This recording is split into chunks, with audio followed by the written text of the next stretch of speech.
So are we. So, hi everybody, my name's Irene. I'm a dietitian and I work with Brigham. I'm really happy to be here today to share with you one of my passions. It's a fairly new hobby and it has re-energized the last probably 2 months of my life, and that is salsa dancing. How many people here have salsa danced before? Okay, we have 2? All right. How many folks have wanted to salsa dance? More people. Okay, so there's some interest. So I know that there's a lot of stereotypes out there about salsa dancing. Is there anything that's kept those folks who wanted to from doing it? There's a lot of, anxiety around dancing sometimes. Who knows? Complete lack of rhythm. Okay, common. And I'll embarrass myself. Challenging. Challenging. Yes. Anything for the folks that have done it that maybe you found to be true, or about the difficult side, or? It is difficult, but it's fun.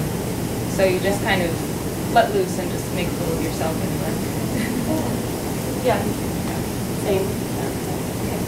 Well, so I'd like to sort of convince you today to try it, and to give you a sense of, to give you sort of a better understanding and maybe greater confidence that it can be fun, that it's not as difficult as some of those stereotypes may make it out to be.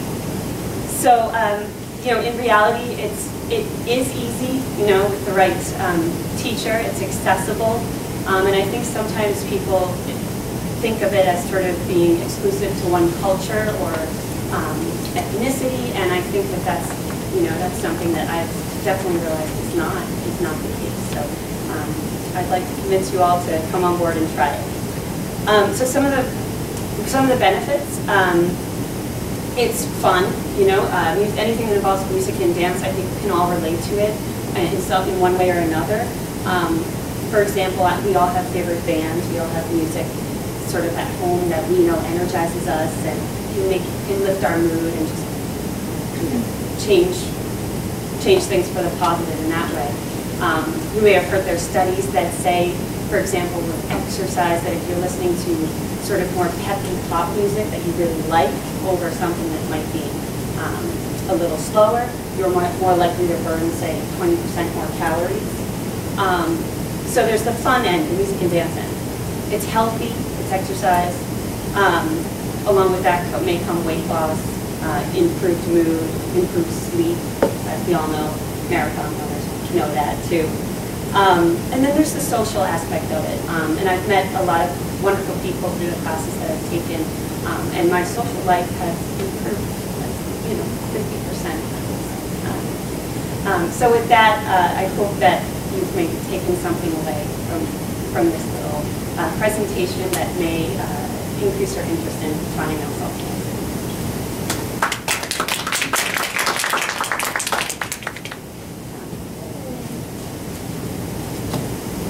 All right, so someone, you get to start, right? Yeah, you were sitting there. Your greeting remarks was very good. I love your interaction with audience. Yeah, I like how you engage the ones who know about the subject and the ones who didn't.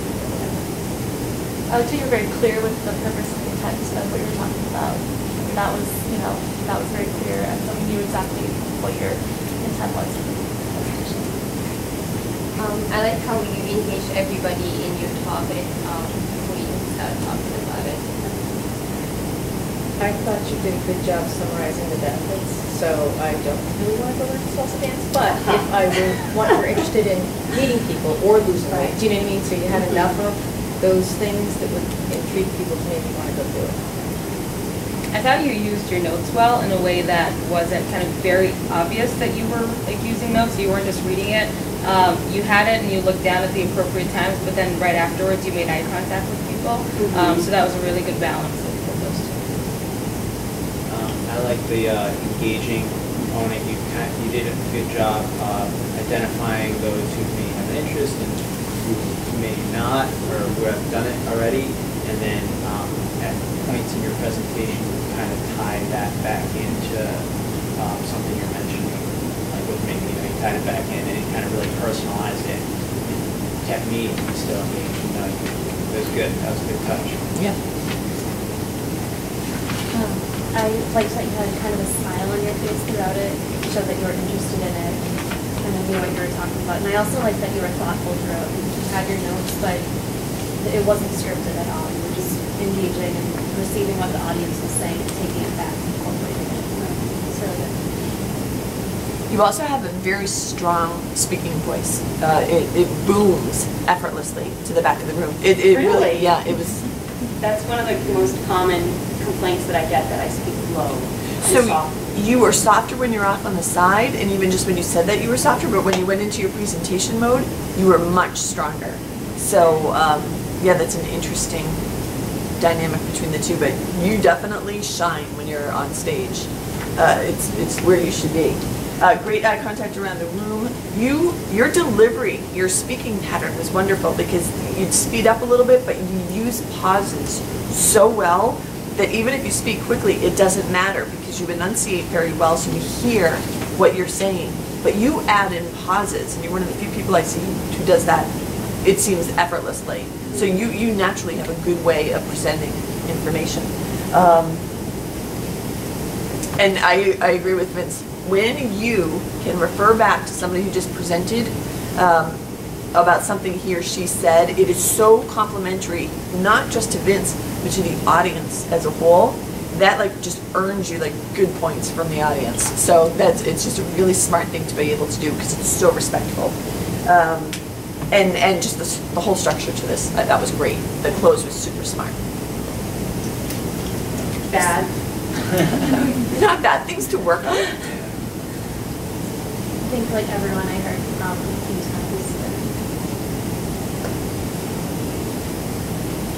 I guess I kind of came away with hoping you would give more of a concrete resource of like how to actually like I hope you guys can do this long thing, but we didn't really know where to go like to actually if we were really interested to provide like a contact or a resource or something. I think that would have been a good kind of closing point. I can't give anyone that's interested. Yeah, I just kind of felt that anyway, I think at the beginning, you were looking around the room, but you were looking beyond people. Like I was looking for the eye contact, and it wasn't there. But then once you settled in, you like really made eye contact with everybody.